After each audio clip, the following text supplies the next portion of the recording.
Welcome back. So still talking about begging. I was coming to you. Yeah, go ahead. Okay, so I wanted to say, our begging system stems from mostly religion and culture. And, we must do something about those platforms, particularly religion, controlling and regulating what should give, who to be given. And it's also important, because particularly Islamic culture that I've explained earlier supports Sadaqah, also compels that you find the truly vulnerable in giving, so that you don't waste Sadaqah. Go out and find those who are not exactly on the street. There's a saying of Prophet ﷺ that those who are not exactly on the street begging, but are really, really vulnerable. And I see the abuse of that in these new giveaway methods of influencers for visibility.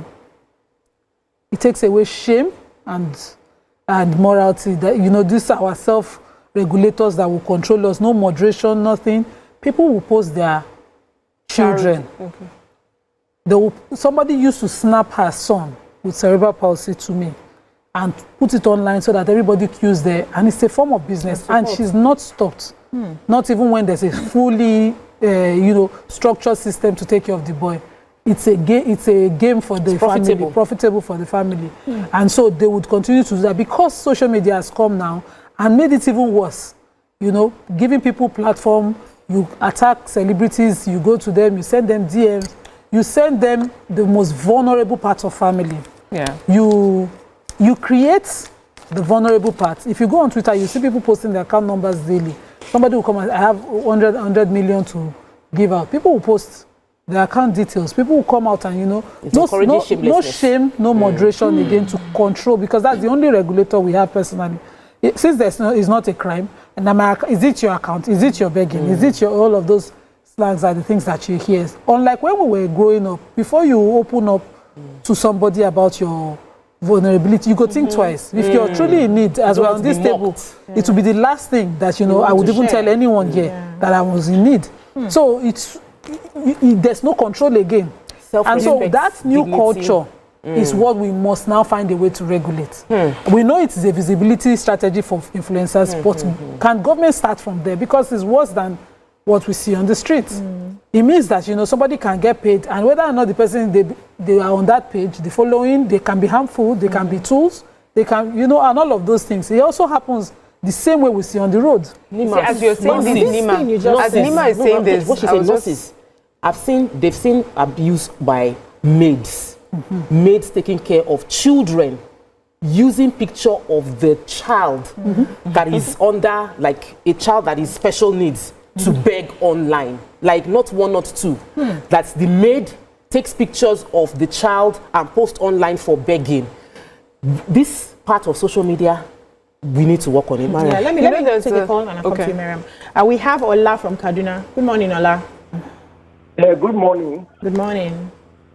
Yeah, I am following this conversation, and I just want to add this, that here in Kaduna, there's a place called Kano Street, Kaduna, where you have all the beggars. The beggars are there in front of a very big mosque. Now, when El-Rufai became governor, he made a law. I think he called that law Kaduna State Street Begging and Hawking Prohibition Law 2016. Under that law, it becomes an offense to beg and for children to hawk on the street. Anybody who is found wanting goes to jail for 3 months or 10,000 fine. But you know that El-Rufai now got all these beggars and sent them back to their various states where they came from. But before you know it, they came back in their numbers and protested in Government House. In fact, it was a very terrible day. And today now, if you go back, you see a lot of beggars in Kaduna on that same Kanu Road. Now, there's a law that prohibits that, but there is no enforcement. Government does not have the will to also enforce it. And there's something that one of you said. I know a beggar here in Kaduna that goes to pilgrimage every year. He has more than, at least I know about 2 to 3 of his houses. He's now a rich man, Alaji, and he hasn't stopped. He's recruited his children. Wow. Yes. They will collect money from every angle, and then in the evening they come to submit to him. It should not continue. Government should put its foot on the ground and stop it. Thank you so much. While Nima was talking, she was talking about, you know, influencers and people. And I just remembered the Bible passage, I think that's Matthew 6:3, where it says, when you're giving in charity or to someone that needs it, do not let your left hand see what your right hand is doing. And you know, many times we've had conversations where we see people when they're giving, they have like the cameras and everybody following them, showing the world what it is they're doing. And the conversations that usually come up is like, if I do it so that I can encourage other people to give, you know. And I'm wondering that the Bible that says you shouldn't do that, could it be because of the fallout that we're experiencing today? Because what we are also encouraging is that, you know, Nima, you mentioned how these numbers, the account numbers, and they're saying, is it your begging? Is it your, you know?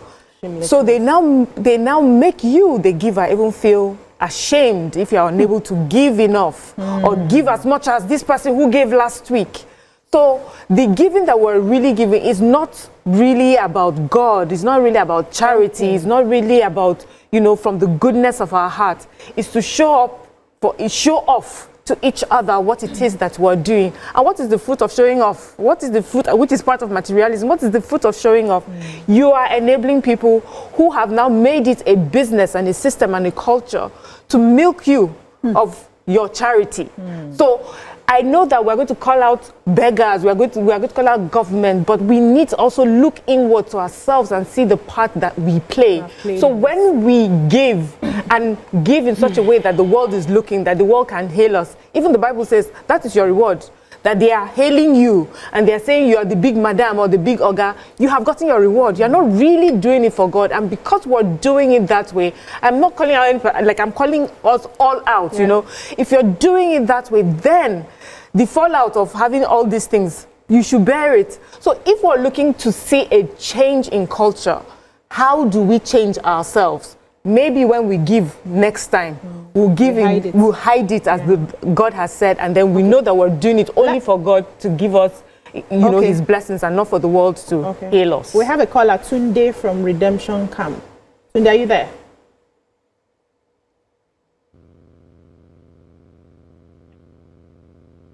Hello, Tunde. Hello. Good morning. Good morning. Yeah. Busy. Sir? Hello. We can hear you. You're live. Hello, go ahead. Yeah. You've added weight, and it looks good on you. Fantastic. Yeah, it looks good on you. Yeah. I just want to comment. Fine. Happy New Year. I want to comment on this: the begging people. They are commercial and they are corporate beggars. No. Hello, are you with me? We can hear you. Go ahead. Yeah, the commercial are the ones on the road that you are talking about. The corporate one are the online people that they keep on begging. No? Because they have smartphone. So those are the ones, they will, even if you send them 10K, they will tell you it's not enough, it's very small. So concerning the the commercial beggars, I know of a man, in Ibadan. He begs and he has built 3 houses and he has 3 wives. From this begging. Yeah. So I think those people these corporate beggars are the one, their own is too much. You see them online. Their mother is sick, something is sick, their gas is finished, their everything is finished. Those ones they are even more than the commercial beggars. So I think you should deliberate on that corporate beggars. There are so many. You see them. Thank you so much. Thank you so much. I wanted to say something while Miriam spoke. So there's this woman that reaches out to me from time to time, and she likes to share rice during Christmas period. She lives abroad. So she'll say, I know you have credibility, and I want to share this through you. However, I want you to post it. I want you to send me the videos. But they should not know that I'm It's the from one. her, That's okay. right. So I am the front of it. Now somebody has, we have done it, we did it last December. Some rice they've not even finished picking up. Now I did it I think 2 years ago and all of that. So anybody who sees this would think I'm the one showing off the rice that I am giving. But it was an instruction. Yeah. And I will send as I do it, post it, I now send the link to her to say these are the people who have picked up and all of that. So she just begged me to make sure that I select the people so that I get to those who really need it. This year we did 20 bags, right? It was an instruction. Last year. Last year, rather. So if anybody looks at me, they will feel BC just wants to give rice and she wants to show that she's giving rice. I also want to talk about I don't think it's actually the default. No, hold on. And I know some influencers as well who get things funding. like this. Yes. Somebody will just think and like I say, Miriam is respectable. I would like to give out, and I know she would do it. So let me come through Miriam. However, I want to see it. But I don't think it's the same thing. It's not the same. I don't even think it's the same thing. Because just said. you understand. No. It's not different. like what you have just said is very different from what I have. You're doing it on behalf of someone who wants to remain anonymous. The person is not letting his left hand see with his right hand. Okay. So it's not the same thing. Okay, I'm just so the channel. The Got that. NGOs also tend to want to post about their giving because they know that they are getting funds from we people. have to go on a short break. We'll come back, we'll wrap up. Stay with us, we'll be right back. Welcome back. So trying to close this conversation, I would like us to look at the possible solutions. Maybe government will listen, maybe well-meaning Nigerians will listen and see what they can do to help curb this menace. First of all, I personally would advise that begging is seen as a criminal offense.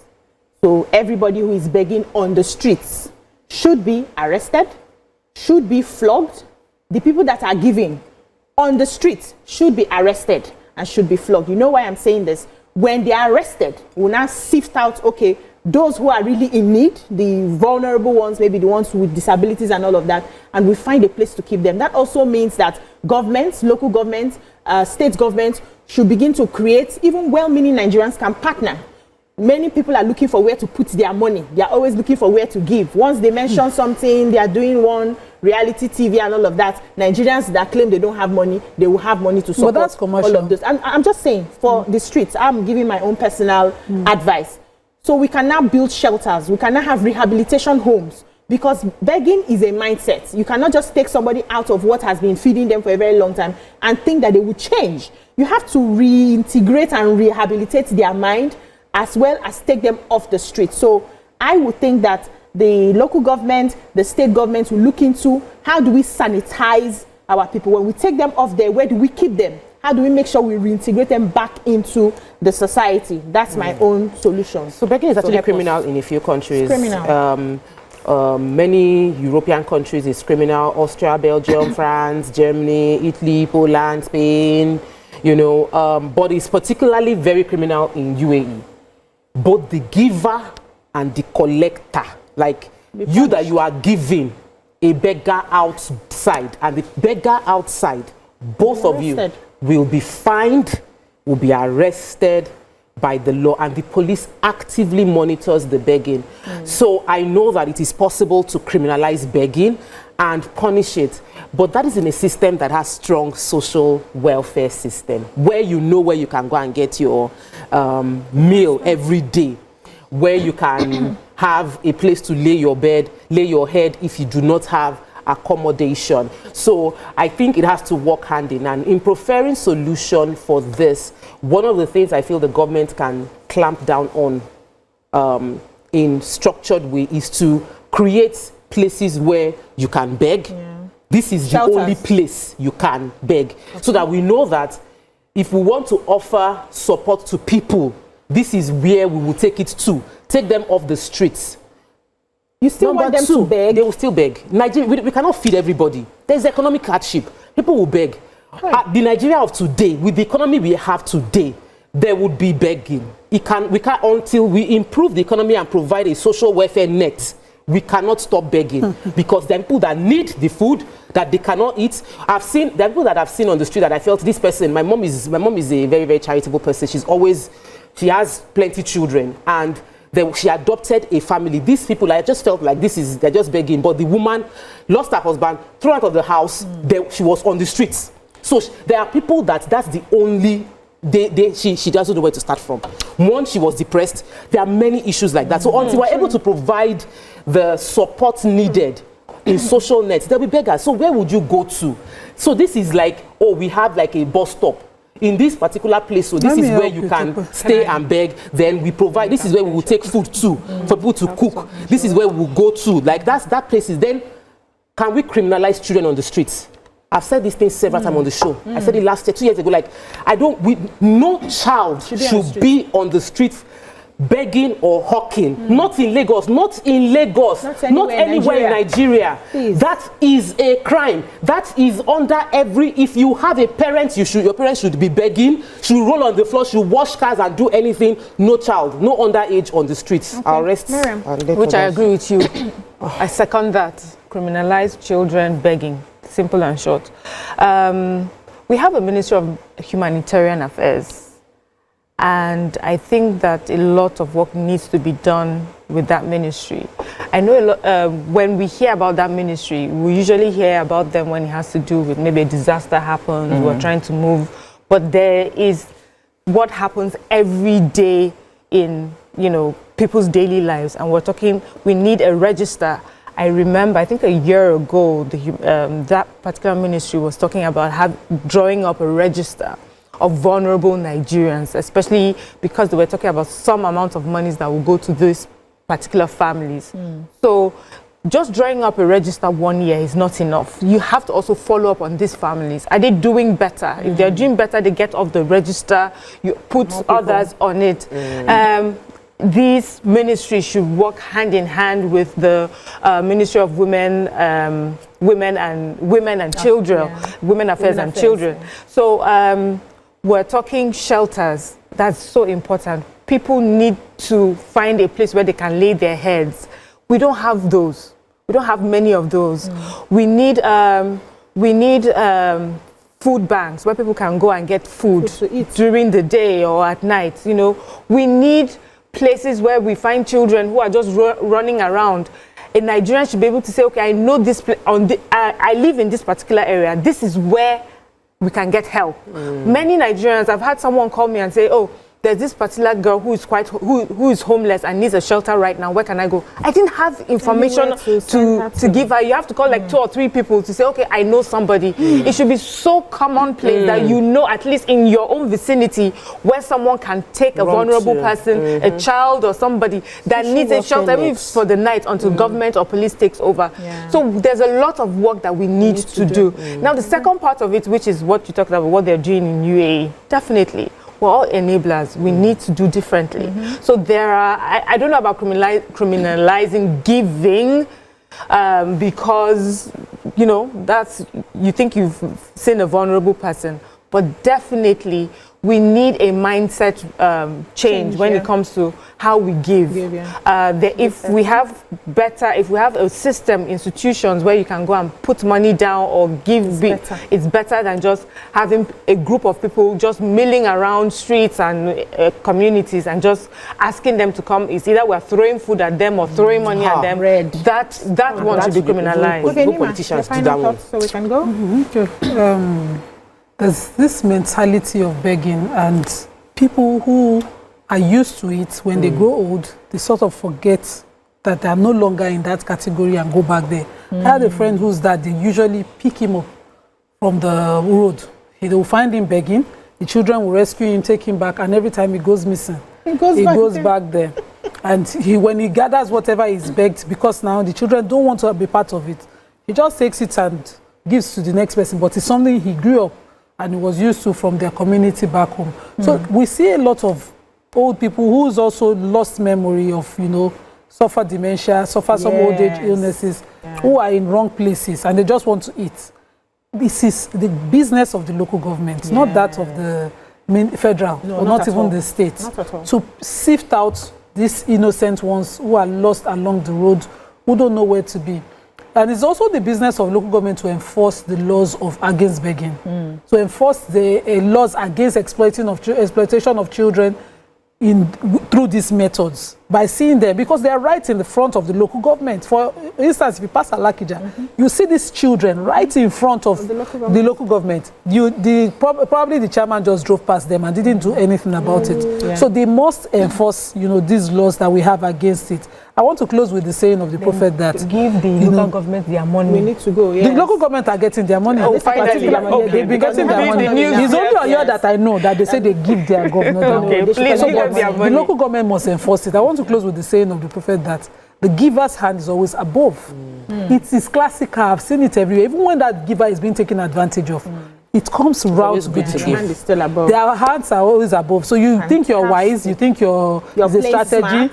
You still find it at the end of the day that you've lost. Thank you so much, ladies. This was a very deep conversation. You've heard it. The local government needs to do better if we want to curb this menace and take them off our streets. And we too need to be responsible givers, not just dash it out like that because you see people on the street. That's all we can take on this topic. When we come back, we'll move on to another topic. Stay with us.